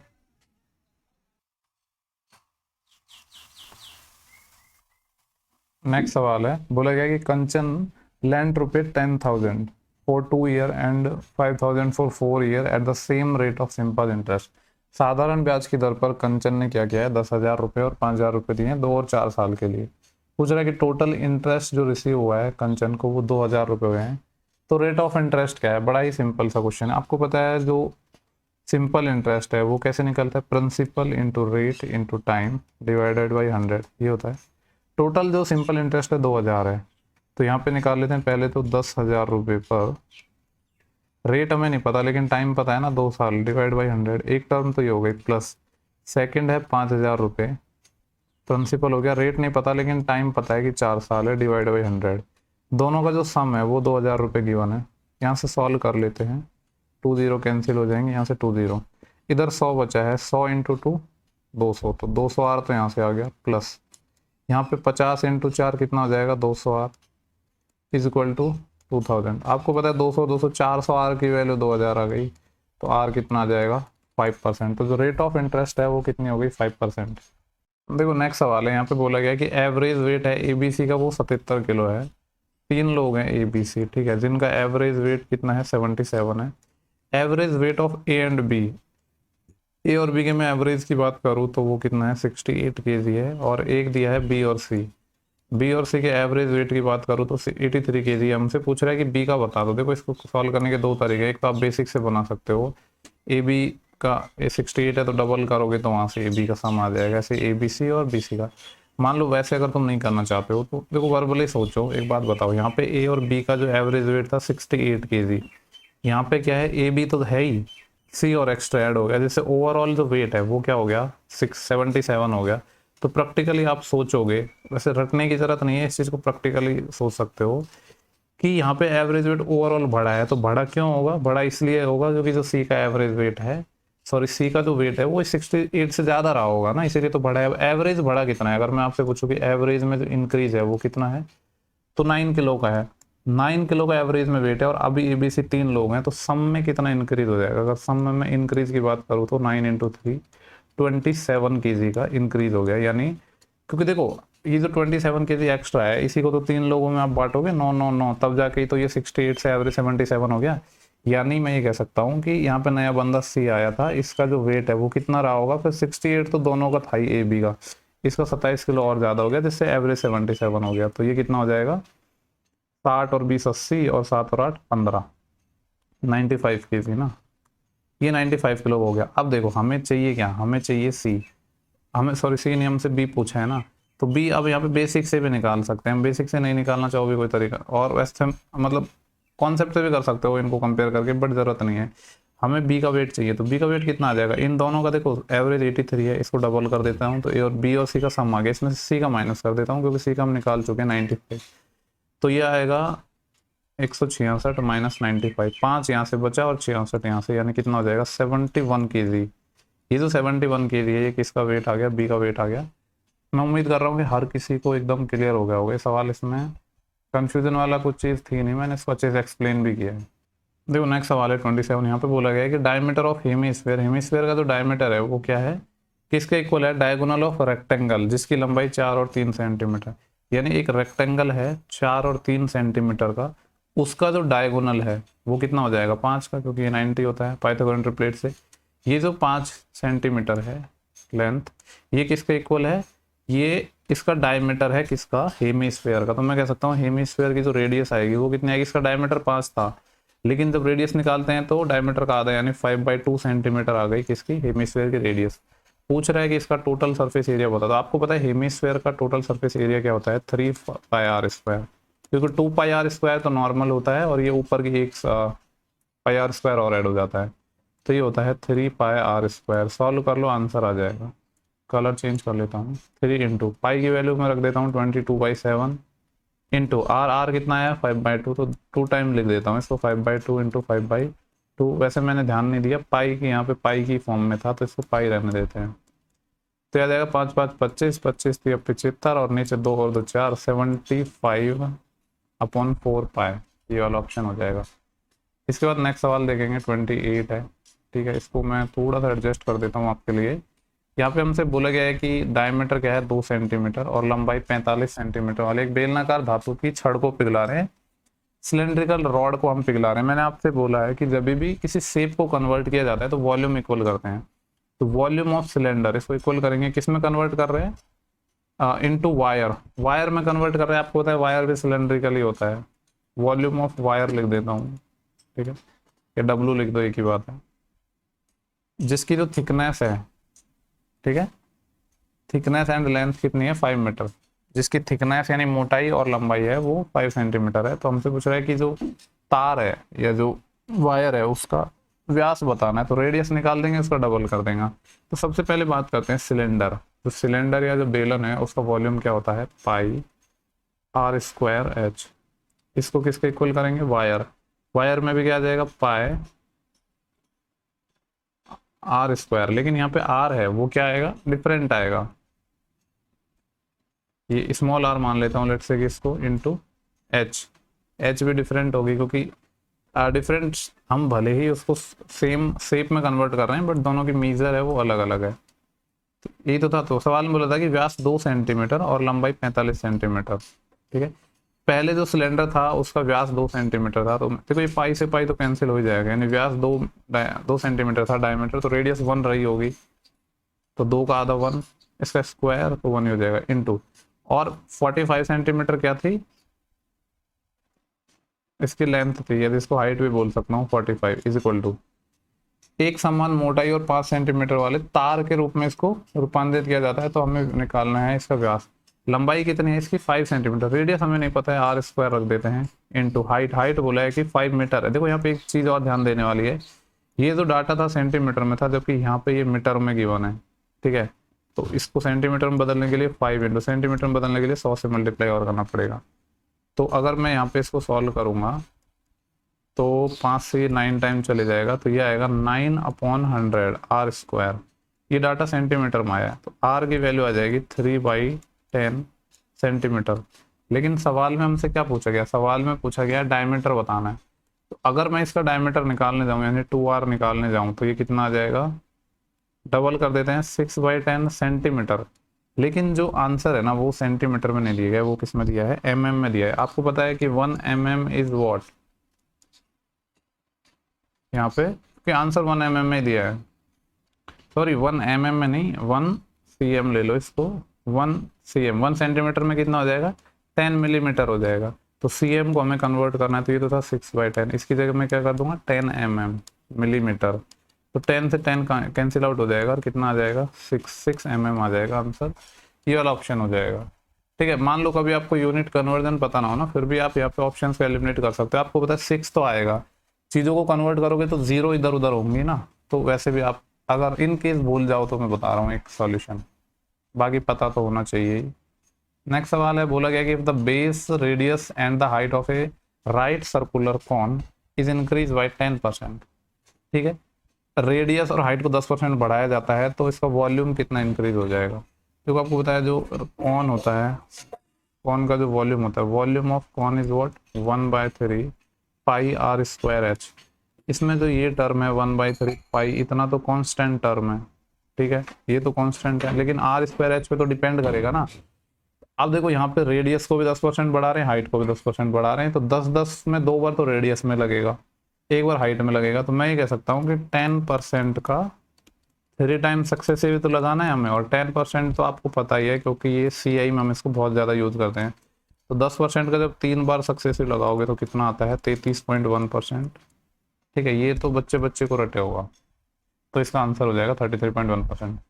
तो ऐसा नहीं है, चीज़ें भले ही वहाँ पे हमने CI में सीखी होंगी 10%, क्योंकि ऐसी वैल्यू तो बहुत ज़्यादा पूछी जाती है तो डायरेक्ट याद करनी पड़ती है। तो उस चीज़ों का यूज़, अब जैसे वो चीज़ हमें वहाँ पता थी तो उसको हमने यहाँ पे अप्लाई किया तो टाइम नहीं लगा। नेक्स्ट सवाल है 30, बोला गया है कि यहाँ पे डायरेक्ट ये पढ़ते हैं। देखो जब भी परसेंटेज से रिलेटेड चीज़ें दी हुई होती हैं तो जो डाटा है उसका खास कुछ यूज़ होता नहीं है। यहाँ पे बोला गया कि expenditure invested in rice and barley, या जो भी है ये कितना परसेंट है। देखो राइस कहाँ पे है, ये रहा 50, और ये जो टर्म थी 12, इन दोनों की बात कर रहा है, यानी ये जो 62% है ये किसका पूछ रहा है, कितना परसेंटेज है किस चीज़ का, वीट और बाजरा का। वीट वाला ये है ये वाली टर्म, और बाजरा कौन सा, ये वाली टर्म, यानी इन दोनों का 30%। तो हमसे यही तो पूछ रहा है कि जो ये 62% है ये 30 का कितना परसेंट है। 30 दूनी 60, यानी 200 से बड़ा आंसर आएगा, मल्टीप्लाई बाई 100, और 200 से थोड़ा सा ही बड़ा आएगा, ठीक है। तो ये 2 ऑप्शन तो मैं हटा ही सकता हूँ देख के, ठीक है। 0 से 0 कैंसिल, और तो कुछ कटेगा नहीं, तो आ जाएगा 620/3। तो ये कितना आ जाएगा 3 दूनी 6, फिर भागने जाएगा 0, 3 6 18, 206 पॉइंट समथिंग आएगा। और देखो कितने क्लोज ऑप्शन दिए, तो यहाँ पे ऑप्शन एलिमिनेट नहीं होंगे। 3 6 18 2 बचा था ना, वापस फिर 3 6 18 3 6 18, 206.66 है, जिसको नियरली 206.67 मान सकते हो, यानी ये वाला ऑप्शन है। तो यहाँ पे ऑप्शन एलिमिनेट नहीं हो रहे थे, तो पूरी कैलकुलेशन करने की जरूरत पड़ी। पूछ रहा है कि perimeter of circle is 13.2 centimeter, then the radius is what. आपको पता है सर्कल का पेरीमीटर क्या होता है, ये पूरा सर्कम्फ्रेंस, यानी 2πr, और पाई के लिए बोला गया है कि 22/7 यूज करना है। इसके रेडियस लेट से r मान लेता हूँ। सवाल में बोला है 13.2 सेंटीमीटर है, 22 6 के 132 होता है, 0.6 टाइम चले जाएगा। हमें तो रेडियस पूछा है ना, 7 और 2 से इसको मैं काट सकता हूँ 0.3 टाइम, और 7 इधर मल्टीप्लाई में चले जाएगा, 3 7 21, तो 2.1 सेंटीमीटर आ जाएगा। नेक्स्ट सवाल है, बोल रहा है कि गुड्स ट्रेन है, ठीक है, जो 350 मीटर लंबी long passage through a tunnel of 1250 meter. Okay, 350 meter लंबी ट्रेन है, ये एक टनल जो कि 1250 मीटर है, उसको 80 सेकेंड में पार करती है, तो स्पीड क्या होगी। आपको पता है स्पीड क्या होता है, डिस्टेंस अपॉन टाइम। पहले तो जो आंसर है ना वो किलोमीटर पर आवर में, लेकिन डाटा मीटर और सेकंड में दिया है, तो पहले मीटर पर सेकंड में निकाल लेंगे, बाद में उसमें कन्वर्ट करेंगे। डिस्टेंस मैंने आपको बताया था हमेशा ऐड होती है। 350 मीटर लंबी तो ट्रेन है और 1250 मीटर टनल है, तो ये कितना हो जाएगा टोटल लेंथ? 12 3 15 1600 मीटर। 1600 मीटर है और 80 सेकेंड लगाती है। 0 से 0 8 दूनी 16, यानी 20 मीटर पर सेकेंड इसकी स्पीड आ गई। लेकिन आंसर है किलोमीटर पर आवर में, तो मीटर पर सेकेंड में बदलने के सॉरी किलोमीटर पर आवर में बदलने के लिए 18/5 या जिसको मैं भी कह सकता हूँ 3.6 होता है ये। तो 5 से ये 4 टाइम जाएगा, 18 चौके 72, तो 72 किलोमीटर पर आवर। या डायरेक्ट ऐसे भी याद रखा करो कि जो 18/5 होता है वो 3.6 होता है। 3.6 को 20 से मल्टीप्लाई करोगे तो 36 दूनी 72 पॉइंट उसका काम आ जाएगा 0 हटाने के लिए। ठीक है, नेक्स्ट क्वेश्चन है अपना। यहाँ पे बोला है कि which department has a minimum number of employee in each organization. देखो ऑर्गेनाइजेशन अपने ये सारे हैं, HR, फाइनेंस, ये सब। ठीक है, इसमें अलग अलग हो गए ABCD। हमसे बोला गया कि किसमें सबसे मिनिमम एम्प्लॉई है। तो यहाँ पे तो यार देख के ही समझ आ रहा है ना, लीगल एक ऐसा ऑर्गेनाइजेशन है जिसमें सबसे कम डेटा है। ठीक है, तो यही हमारा आंसर हो जाएगा लीगल। लीगल कौन सा है? ऑप्शन 4। ठीक है, नेक्स्ट सवाल देखेंगे 34 है। ओके, देखो ये सिर्फ फॉर्मूला बेस्ड क्वेश्चन है, इसको हम सिमेट्री से भी कर सकते हैं। फॉर्मूला बेस्ड तो मुझे पता है आप कर ही लोगे क्योंकि यहाँ पे सिंपली यहाँ पे फॉर्मूले लग रहे हैं। ठीक है, लेकिन अगर आप वैसे नहीं करना चाहते हो और आप इसको करना चाहते हो बाई सिमेट्री, क्योंकि जनरली ना सिमेट्री पे क्वेश्चन आते नहीं है आजकल। पहले आया करते थे 2017, लेकिन फिर काफ़ी सारे टीचर्स ने बहुत उनकी सिंपल तरीके निकाल लिए, तो बहुत सिमेट्री पे कम क्वेश्चन देखने को मिलते हैं। सिमेट्री में क्या है, आप चीज़ों को इक्वल मानते हो, लेकिन ऐसा मानना है जिससे कोई भी ऐसी टर्म ना बने जिसको हम डिफाइन ना कर सके, इनफाइनाइट या फिर 0/0 ऐसी फॉर्म। 3 वेरिएबल है तो 2 को हम कुछ भी मान सकते हैं क्योंकि ये एक एक्सप्रेशन है, कोई इक्वेशन नहीं है। ठीक है, लेट्स से कि मैंने मान लिया B बराबर C। जब B और C को मैं बराबर मान लूंगा तो यहाँ पे ये तो 0 हो जाएगा, ऊपर बचेगा A² डिवाइड बाय। और सिमेट्रिक ऐसी चीज़ है कि आप इसको लगाओगे या तो आपका आंसर आ जाएगा या फिर नहीं आएगा। ऐसा कभी नहीं होगा कि गलत आएगा। कभी कभी ऐसा होता है कि हमें पता नहीं होता किस क्वेश्चन में सिमेट्री लगानी है। बेसिकली सिमेट्री लगाते तो हम तब है जब एक जैसी चीज़ें हो, बस वेरिएबल इधर उधर हो। ठीक है, तो ऐसा कोई डाउट वाली बात नहीं है। B और C को मैंने 0 माना है तो ये सब 0 हो जाएगा, यहाँ A² बचेगा प्लस B और C को मैंने 0 माना है, A का स्क्वायर, लेकिन बाहर माइनस है तो -A² डिवाइड बाय। यहाँ पे B और C को 0 माना है, A बचेगा A² प्लस यहाँ पे B और C को 0 माना है, A का स्क्वायर बचेगा, बाहर माइनस है तो -A² डिवाइड बाय। B और C को 0 माना है, A है लेकिन माइनस का तो -A²। तो आपको पता है ये प्लस का है, माइनस का कैंसिल आउट हो गया, ये भी कैंसिल आउट हो जाएगा और माइनस माइनस प्लस हो जाएगा। सिर्फ कितना बचेगा? 1, तो 1 इसका आंसर हो जाएगा। बाकी फॉर्मूले से भी कर सकते हो। ठीक है, आई होप क्वेश्चन क्लियर हो गया होगा। हमारा 35 यहाँ पे बोला गया है कि एक ट्राइंगल है L, M एंड N। ठीक है, यहाँ पे मैं एक ट्राइंगल ड्रॉ कर देता हूँ। इस तरीके से हो गया L, M एंड N। ठीक है, जिसमें बोला गया है कि OP is line segment drawn parallel to the side of MN। MN के एक पैरेलल लाइन सेगमेंट है जिसका नाम क्या है? OP। OP इंटरसेक्ट करता है LM एंड LN को O एंड P पर, जो मैं ऑलरेडी लिख चुका हूँ। LM की वैल्यू 15 है, ये जो कंप्लीट लेंथ है दैट इज 15। OM 4 है, ये वाली लेंथ 4 है। अगर इसको निकालना चाहो तो 11 आ जाएगी। PN की वैल्यू 5 है। सवाल में पूछा गया है कि LN बता दो, दैट इज ये कंप्लीट लेंथ बतानी। देखो यहाँ पे अपने पास कई तरह के इसको सॉल्व करने की। पहली बात तो ये लाइन एक दूसरे के पैरेलल गिवन है। ठीक है, पैरेलल साइड हैं MN के, तो इसमें कौन सी थ्योरम लगती है? अपने थेल्स थ्योरम। थेल्स थ्योरम के 2-3 अपने पास रिजल्ट हैं। अगर हमें साइड लेनी है, सिर्फ साइड वाली, यानी LO अपॉन OM, तो ये बराबर होगा LP अपॉन PN। और या फिर अगर हमें ये वाली लेंथ भी कंसीडर करनी है, OP और MN के साथ कुछ रिलेशन चाहिए, तो एक क्या रिलेशन होता है? LO के साथ पूरी लेंथ लेंगे, L फिर M तक, ये बराबर होगा LP के साथ कंप्लीट लेंथ LN। अब ये बराबर होगा OP अपॉन MN। ठीक है, तो ये दोनों रिजल्ट पता होना चाहिए, जब जैसे हमें ज़रूरत होगी उसके अकॉर्डिंग यूज कर लेंगे। तो अभी तो यही वाले कंडीशन से हमारा सॉल्व हो जाएगा। LO की वैल्यू 11 है, OM की वैल्यू है अपने पास 4 इज इक्वल टू, हमें पूरी लेंथ चाहिए ना LN, तो उसके लिए हमें अगर LP निकल जाएगा तो 5 में ऐड कर देंगे, तो LP अपॉन ये क्या है 5। यहाँ से अगर मैं LP की वैल्यू निकालना चाहूँ तो ये कितना आएगा? 55 अपॉन 4। ठीक है, ये आ गया 55 अपॉन 4। अगर वैसे सॉल्व करना है तो कर सकते हो, 4 एकम 4, बेसिकली क्या है 13 चौके 52 यानी 13, फिर बचेगा 3/4, 3/4 यानी 0.75, 13.75। हमें चाहिए लेंथ एल एन की, तो वो क्या हो जाएगी L P plus P N, यानी कि 13.75 में हम ऐड कर देंगे किसको, ये वाली लेंथ 5 को, तो 13 और 5 कितना हो जाएगा 18, 18.75 is the correct answer for this question. ठीक है, इसके बाद चलते हैं पर नेक्स्ट सवाल 36 है। बोला गया कि इसकी वैल्यू निकालो। देखो 10th की जो 10th बोर्ड का अपना जो सिलेबस है उसके अंदर ये क्वेश्चन आपने देखा होगा। ठीक है, इसमें कुछ नहीं है, सिंपली यहाँ पे हम इसका रेशलाइजेशन करेंगे, यानी इसको मैंने मल्टीप्लाई कर दिया किससे 1 प्लस साइन ए से, और यहाँ पे भी आ जाएगा 1 प्लस साइन ए। ठीक है, ये पूरा अंडर रूट के अंदर आएगा, रूट के अंदर, तो ऊपर तो 1 प्लस साइन ए का होल स्क्वायर बन जाएगा, जो कि आ जाएगा 1 प्लस साइन ए अपॉन यहाँ पे आएगा ए प्लस बी इंटू ए माइनस बी, तो ए स्क्वायर माइनस बी स्क्वायर हो जाएगा, तो 1 माइनस साइन स्क्वायर ए कॉस स्क्वायर ए हो जाएगा, जिसका अंडर रूट निकालोगे तो कॉस ए। तो सॉल्व करोगे तो 1 बाई कॉस तो क्या होता है सेक ए, प्लस साइन बाई कॉस क्या होता है टेन ए। हालांकि ये रिजल्ट लोग डायरेक्ट याद भी करके रखते हैं काफ़ी, तो बट याद नहीं है तो भी बहुत ज़्यादा टाइम नहीं लगेगा। नेक्स्ट सवाल देखेंगे। बोला गया है कि determine the LCM of two number if their HCF is 12 and their ratio is 13 and 30:15, 13:15। देखो दो नंबर हैं जिनका रेशियो हमें गिवन है और एचसीएफ गिवन है, और हमसे पूछ रहे हैं उनका एलसीएम निकालना है। पहली बात तो नंबर कैसे निकालते हैं, देखो जब भी हमें एचसीएफ गिवन हो और रेशियो गिवन हो तो नंबर क्या होते हैं, रेशियो को मल्टीप्लाई कर सकते हैं हम एचसीएफ, तो यानी एक नंबर, तो नंबर्स जो निकालेंगे एक तो आ जाएगा 12 गुणा 13 और दूसरा आ जाएगा 12 इंटू 15। एचसीएफ को अगर उनके रेशियो से मल्टीप्लाई करते हैं तो नंबर मिलते हैं।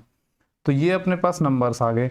सवाल में पूछा है कि इनका एलसीएम बताना है, तो इनका हम एलसीएम फाइंड करेंगे। तो देखो 12 13 12 15 में आपको पता है एक तो कॉमन हमारे पास क्या आ रहा है 12। मैंने मल्टीप्लाई नहीं किया क्योंकि बाद में एक साथ कैलकुलेशन कर लूंगा, वो ज़्यादा ईजी पड़ेगा। फैक्टर तो बाद में भी करते हैं ना एलसीएम के लिए भी हम, तो ये तो हो जाएगा 12। ठीक है, ये दोनों कॉमन हो गए पार्ट। अब 13 और 15 में कुछ कॉमन नहीं आता, तो 13 इंटू 15 ही हो जाएगा। ये सॉल्व कर लो। देखो 15 को 12 से जब मल्टीप्लाई करता हूँ मैं तो कितना आता है 180 इंटू 13, 13 और तो जीरो तो एक आएगा, फिर 13 इंठे 104, वैसे 40 आएगा, एक ही ऑप्शन है। 10 कैरी आई, 13 एकम 13 और 10 23, कितना आ जाएगा 2340। हालांकि लास्ट के 40 से ही अपना आंसर आ गया था, बट आगे भी कर सकते हो। ठीक है, कोई प्रॉब्लम नहीं है। नेक्स्ट सवाल देखेंगे हम। ओके, यहाँ पे पढ़ते हैं। मेन क्वेश्चन ये है, what is the difference between the total number of boys studying in school P and Q together. School P era Q era, इनमें बॉयज, देखो बॉयज वाला जो डाटा है ना ये सेकंड वाला है, ये जो ऑरेंज कलर है। ठीक है, यहाँ पे क्योंकि साइड में दिया हुआ है यहाँ पे कि बॉयज का ये डाटा है, गर्ल का ब्लू वाला है। And the total number of girls of the same school together. ठीक है, पहले बॉयज का निकाल लेता हूँ पी और क्यू में मैं, तो एक तो ये वाला डेटा लेना है यानी 280, एक ये वाला डेटा लेना है 365। दोनों को अगर मैं ऐड करूँ तो कितना आएगा 5। टोटल में पहले क्या निकाल रहा हूँ बॉयज, ये हो जाएगा 5 और 6 और 8 14, एक कैरी, 1 और 3 4, 4 2 6, बॉयज आ गया ये।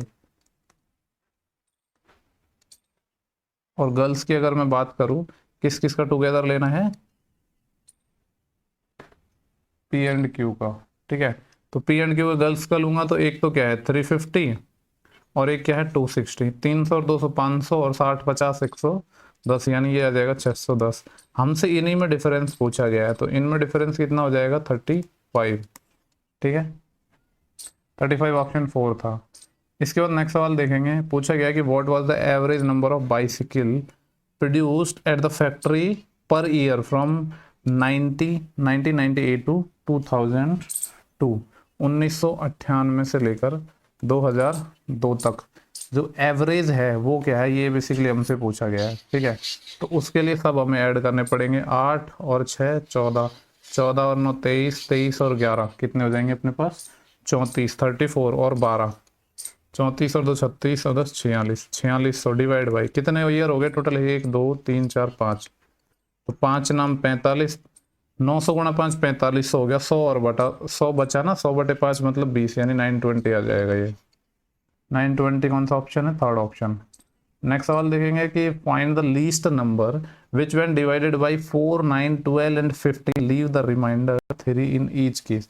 वो सबसे छोटा नंबर निकालना है जिसको डिवाइड किया जाता है 4, 9, 12 और 15 से, तो हर केस में 3 रिमाइंडर वो छोड़ता है। यानी इसका क्या हो जाएगा, एलसीएम ऑफ 4, 9, 12 एंड 15 प्लस, जब सेम रिमाइंडर आता है तो वो क्या हो जाता है, ऐड हो जाता है। ये बेसिकली कॉन्सेप्ट है जो आप लोगों को पता होगा ही।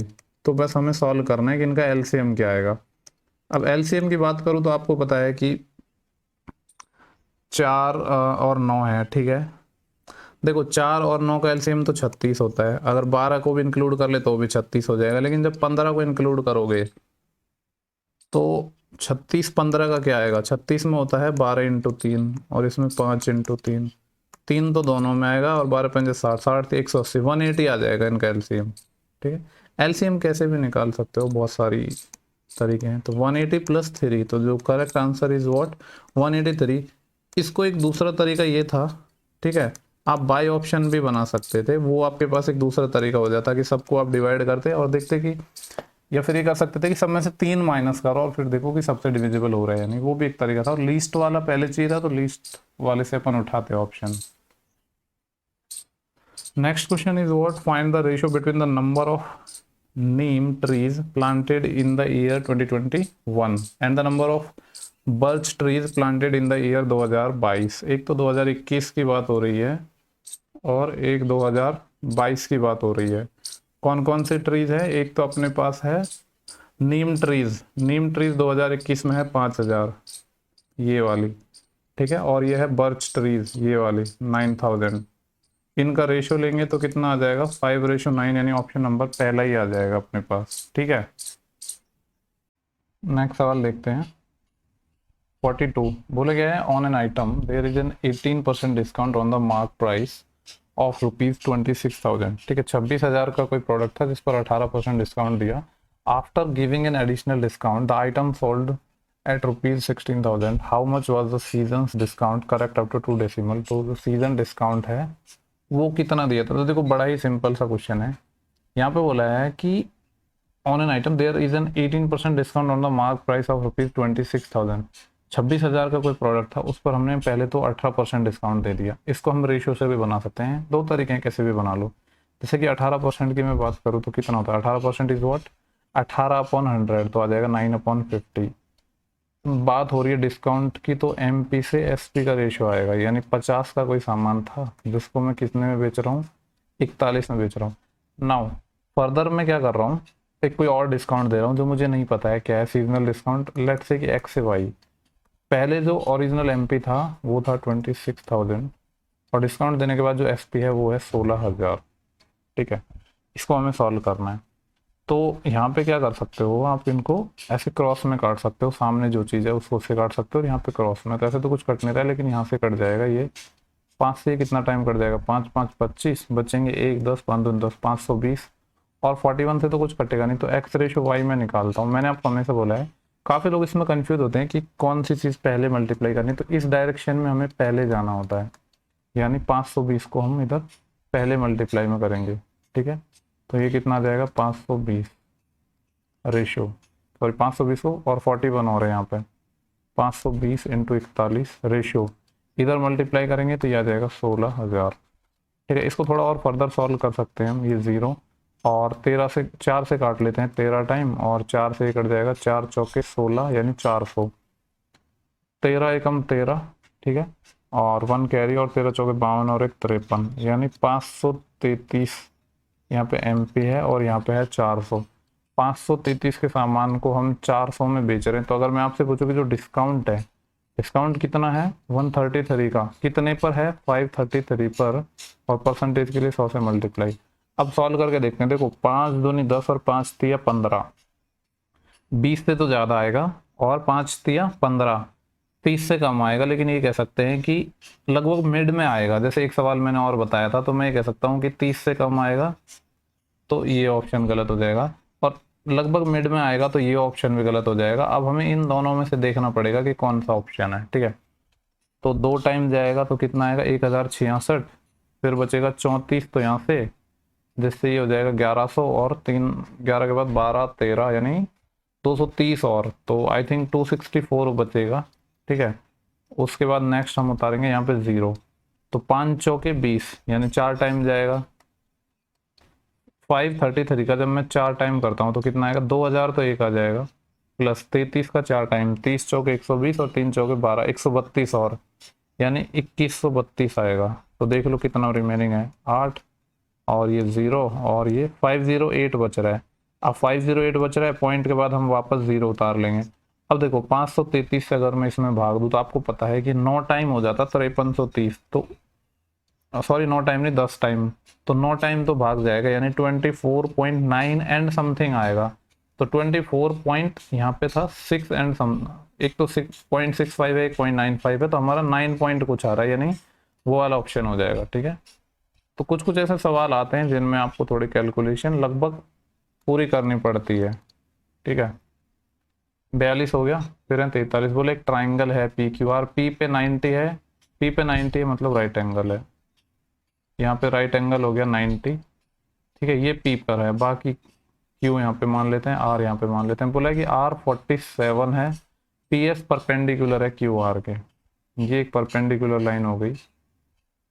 पूछ रहा है कि वैल्यू बता दो क्यू पी एस की, क्यू ये रहा, पी ये रहा, एस ये रहा, यानी ये वाला एंगल हमें फाइंड करना है। अब एक बात बताओ मुझे आप, यहाँ पे बोला गया है कि ये 90 था, ये 47 था, अगर मैं आपसे पूछूं कि ये एंगल कितना होगा, तो ये कितना हो जाएगा, 90 और 47 कितना होता है 137, 180 में से माइनस करोगे तो कितना आएगा, 3 जोड़ोगे तो 40 और 40 और यानी 43। ये वाला एंगल मेरे पास 43 आ गया, और मुझे हमें बोला गया था कि ये पी एस परपेंडिकुलर है मतलब ये 93 है, तो घूम फिर के वही आ गया ना। इसमें 90 47 33 का चल रहा था, इसमें 43 ये हो गया, 90 ये हो गया, तो ये 47 आ जाएगा यानी।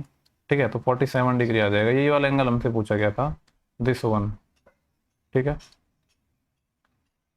now the next question is Sanjay and Rohan can complete A work in 8 and 12 days respectively. Sanjay हो गया, रोहन हो गया, ये 8 डेज में कर सकता है, ये 12 डेज में कर सकता है, तो 12 दूनी 24, 24 एलसीएम आ जाएगा, 8 के 24 12 दिन 24। बोल रहा है कि स्टार्टिंग करता है संजय और अल्टरनेट डेज पर काम करते हैं, तो कितने दिन में काम खत्म हो जाएगा। फर्स्ट डे कौन काम करेगा, संजय, कितना काम होगा क्योंकि संजय काम को स्टार्ट कर रहा है, 3 काम। फिर सेकंड डे कौन कर रहा है, रोहन, आर लिख देता हूँ, ये कितना काम करेगा, 2 काम। तो मैं कह सकता हूँ 2 दिनों में ये जो काम कर रहे हैं, 3 और 2 5 काम कर पा रहे हैं। काम हमें करना है 24, इसके आसपास जाने के लिए मैं 4 से मल्टीप्लाई कर देता हूँ, क्योंकि 5 से मैंने मल्टीप्लाई किया तो ज़्यादा हो जाएगा। तो 8 दिनों में जो काम हो जाएगा वो कितना हो जाएगा, 20 काम। अब कौन करेगा, जिसने स्टार्ट किया था वही। स्टार्ट किसने किया था अपने यहाँ पे, संजय ने। तो 9 दिनों में कितना हो जाएगा, संजय एक दिन में कितना करता है, 3, तो 23 काम हो गया। अभी मुझे कितना काम और करवाना है, एक काम करवाना है, और करेगा कौन, रोहन। रोहन एक दिन में 2 काम करता है, लेकिन हमें तो सिर्फ एक ही करवाना है, आधा करवाना है, तो टाइम भी आधा दिन लेगा। तो 9.5 डेज में टोटल 24 वर्क यहाँ पे अपना हो जाएगा। ठीक है, आई थिंक यहाँ पे कोई प्रॉब्लम नहीं होनी चाहिए इस सवाल में। नेक्स्ट सवाल पे हम चल रहे हैं 45। ओके, बोला गया कि if the total population of state R is 26,000, state R की टोटल पॉपुलेशन 26,000 है, then what is the number of female above poverty line in state R. देखो स्टेट आर को देखते हैं पहले, स्टेट आर है ये रहा, इसमें परसेंटेज है of population below poverty line, ये क्या है, परसेंटेज में डेटा है, यानी ये 24% है जो क्या है, बिलो पॉवर्टी लाइन है, बीपीएल है। और हमसे जो सवाल पूछा गया है वो किसके बारे में पूछा गया, अबो पॉवर्टी लाइन, यानी सबसे पहले तो मैं ये निकालूंगा कि स्टेट आर में above poverty line that is APL वो कितने लोग होंगे। टोटल आर में पॉपुलेशन है 26,000, जब 24% ये है तो अबो पॉवर्टी लाइन फिर कितना होगा, 76%, यानी इसका 76%। तो आई कैन से ये कितना हो जाएगा, 76% को मैं सॉल्व करूंगा तो 76/100 यानी 2 0 कैंसिल हो जाएंगी, तो ये आएगा 260 इंटू 76। ठीक है, सॉल्व नहीं कर रहा हूँ, इतना ही छोड़ रहा हूँ। इतने ऐसे लोग हैं जो क्या है, अब वो पॉवर्टी लाइन है।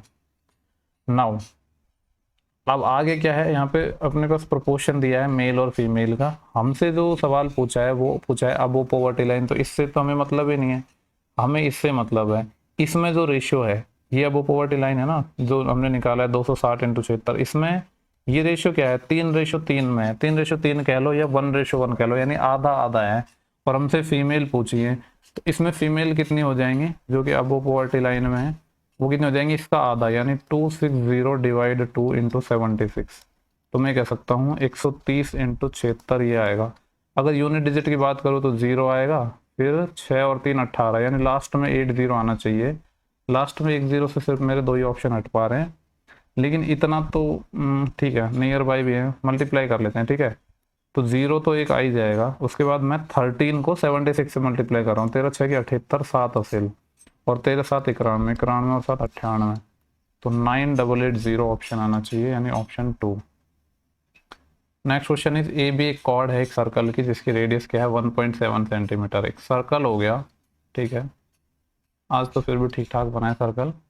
एक कॉर्ड है जिसकी रेडियस है 1.7 centimetre. If the distance of this cord, पहले कॉर्ड कोई मैं बना लेता हूँ, लेट्स से कि ये एक कॉर्ड हो गई जिसका नाम है ए बी और जिसकी रेडियस है 1.7, लेट्स से कि यहाँ पे सेंटर है, ठीक है, जिसकी रेडियस 1.7 है, यानी यहाँ से अगर मैं इस डिस्टेंस की बात करूँ तो ये 1.7 हो जाएगी। If the distance of this chord A B from the center of circle is 0.8, circle के सेंटर से इस कॉर्ड की डिस्टेंस, दैट इज परपेंडिकुलर जो डिस्टेंस है वो अपने पास 0.8 है। आपको पता है 8 15 17 का ट्रिपलेट बन रहा है, यानी ये वाली लेंथ 1.5 होगी। हमसे पूछा है कॉर्ड की लंबाई बता दो। आपको ये चीज़ भी पता है कि सेंटर से जब भी मैं कॉर्ड को मिलाऊंगा ये परपेंडिकुलर होगा और इस कॉर्ड को बाइसेक्ट करता है, यानी ये 1.5 है तो ये भी 1.5 होगा। तो जो कॉर्ड ए बी है उसकी लेंथ कितनी हो जाएगी, 1.5 और 1.5 दैट इज 3। ठीक है, तो 2-3 सवाल और बचे हैं। बोला गया है कि the percentage of the monthly budget spend on clothing is what. Cloth पे कितना मैंने पैसा खर्च किया है, 2000। ठीक है, 2000 खर्च किया, इसका परसेंटेज पूछ रहा है। टोटल कितना पैसा खर्च हुआ है, 8 और 2 10, 10 और 6 16, 16 और 4 20,000। 20,000 का 2000 है, 20,000 का कितना परसेंट हो जाएगा, 10% हो जाएगा सिंपली। ठीक है, आई थिंक सिस्टम भी हैंग कर रहा है क्योंकि गर्मी इतनी हो रखी है। नेक्स्ट सवाल है, if the HCF of 45 and 55 is expressible in the form of this. ठीक है, इन दोनों का एचसीएफ है उसको इस फॉर्म में हमने एक्सप्रेस कर रहा है। आपको पता है 45 और 55 में अगर मैक्सिमम कॉमन फैक्टर की मैं बात करूँ तो 5 आएगा, यानी इसका जो एचसीएफ है वो 5 है। इस 5 को इन्होंने इस फॉर्म में रिप्रेजेंट किया हुआ है, कैसे, 55 गुणा 5 प्लस 45 एम, इसकी वैल्यू कितनी है, 5 है। पूछ रहे हैं एम की वैल्यू बता दो। एक चीज तो मैं यहाँ पे देख के ही कह सकता हूँ कि ये 55 गुणा 5 को मैं इस साइड ले जाऊंगा तो एम ओ नेगेटिव में आएगा, पॉजिटिव तो नहीं हो सकता, यानी 2 ऑप्शन खत्म। अब देख लेते हैं कितना आएगा। जब इसको मैं इधर ले जाऊंगा तो आ जाएगा 5 माइनस 55 गुणा 5, यही तो आएगा। 5 यहाँ से मैं कॉमन ले सकता हूँ तो 1 माइनस 55, तो ये आ जाएगा माइनस का 54 इंटू 5, यही तो आएगा। ये किसकी वैल्यू है, 45 एम के इक्वल है ना। थोड़ा इसको हम सिंप्लीफाई करते हैं, 9 पंजे 45 और 9 6 की 54, और इस 5 से ये 5 कैंसिल हो जाएगा, यानी मैं कह सकता हूँ एम की वैल्यू माइनस में तो है लेकिन कितनी है, 6। ठीक है, सेकंड लास्ट क्वेश्चन है। बोल रहा है कि monthly salary of a person is rupees 50,000, 50,000 रुपये है एक की मंथली सैलरी की बात हो रही है। नाउ आगे क्या बोला है हमसे, he spend 40% of his salary on household expenses, 25 on rent and 15% on transportation. देखो यहाँ पे ये इजी वाला क्वेश्चन है, इसका एक अच्छा क्वेश्चन भी बनता है जब रिमेनिंग के बारे में बोलता है। जैसे यहाँ पे बोलता कि 40% इसने खर्च कर दिया, बचे हुए का वो, लेकिन यहाँ पे ऐसे नहीं बोला, डायरेक्ट परसेंटेज दिया है, यानी 40% तो इसने यहाँ पे खर्च कर दी, 25% यहाँ पे खर्च कर दी, कितनी खर्च कर दी, 65, 65 के बाद 15 यहाँ पे, तो टोटल इसने 80% खर्च कर दिया, और बाकी इसने सेव किया। सेव किया कितना है, 20%। ठीक है ना, और हमसे बोल रहा है कि अमाउंट बताना है, ईयरली इसने कितना सेव किया। अगर मैं उसका मंथली सेव निकालूँ तो, क्योंकि तो ये डाटा है ये हमें मंथली दिया है, मंथली उसकी जो सेविंग है वो कितनी हो जाएगी, 50,000 का कितना परसेंट, 80 तो खर्च कर दिया ना, 20%। अगर हमें ये ईयरली इसकी सेविंग चाहिए, ठीक है, ईयरली सेविंग चाहिए तो क्या करना पड़ेगा, 50,000 का 20% पहले तो क्या होता है 10,000, और इसको मल्टीप्लाई करना पड़ेगा 12 से, तो मैं कह सकता हूँ 1.2 लाख ये हो जाएगा। देखो 50,000 का 20%, 20% क्या होता है 1/5, यानी 50,000 का 1/5 10,000, तो 10 के लिख दिया। ईयरली निकालना है 12 से मल्टीप्लाई करके, 10,000 को 12 से मल्टीप्लाई करोगे तो 1.2 लाख या 1.20 लाख, 1,20,000। ठीक है, देखो इस शिफ्ट का ये आखिरी सवाल है और ये सवाल मुझे बहुत बढ़िया लगा। ठीक है, यहाँ पे बोला गया कि कॉस्ट प्राइस है पल्स या दालों की वो 12% लेस है सेलिंग प्राइस है। यानी सीपी, और हम इसको रेशियो से ही बनाएंगे, ऐसे क्वेश्चंस को हमेशा हम रेशियो से ही बनाते हैं डिसऑनेस्ट शॉपकीपर वाले। क्या बोला गया, 12% कम है किससे, सेलिंग प्राइस से। पहले तो 12% होता कितना है, 3/25। कॉस्ट प्राइस कम है सेलिंग प्राइस से, यानी सेलिंग प्राइस 25 है और कॉस्ट प्राइस कितनी है अपनी यहाँ पे, 3 कम है यानी 22। ठीक है। देखो इस सवाल में नेक्स्ट फर्दर हमसे बोला गया है कि उसने क्या किया है, ओवरऑल उसको 25% का लाभ हुआ है, और वो हुआ कैसे है, क्योंकि यहाँ पे आगे फर्दर बोला गया है कि वो फॉल्टी मशीन यूज करता है जो क्या ज़्यादा वेट दिखाती है एक्चुअल वेट से। ठीक है। ओवरऑल हमें पता है कि उसको 25% का प्रॉफिट हुआ है, यानी 4 से 5, ये ओवरऑल है। लेकिन वेट कितना तोला है वो हमें नहीं पता ना। लेट्स से कि मैंने मान लिया x से y। सबसे पहले इसको सॉल्व करते हैं फिर हम देखेंगे। देखो यहाँ पे 2 दूनी 4 और 2 से ये 11 टाइम और 5 से ये 5 टाइम, तो x रेशो y निकालना है। इससे 1-2 सवाल पहले में भी मैंने बताया था कि मल्टीप्लाई कैसे करना है, पहले इस डायरेक्शन में। तो 2 मल्टीप्लाई होगा 5 से तो आ जाएगा 10, और इधर क्या है 11। ठीक है। यानी मशीन को दिखाना चाहिए 10 लेकिन दिखाती है 11। कितनी ज़्यादा दिखाती है, 1 किस पर, 10 पर। तो 1/10 इज व्हाट, 10%। तो 10% वो ज़्यादा वेट शो करती है। ये इस शिफ्ट का अपना आखिरी क्वेश्चन था, और उम्मीद कर रहा हूँ सारे क्वेश्चन समझ आ गए। अगर कोई क्वेश्चन में प्रॉब्लम होती है तो पर्सनल मुझसे पूछ सकते हैं। मैंने हर जगह मुझसे कांटेक्ट करने का एक्सेस आपको दिया गया है, टेलीग्राम, इंस्टाग्राम, कहीं भी पूछ सकते हो। ठीक है। तो नेक्स्ट सेशन में जल्दी मिलेंगे हम।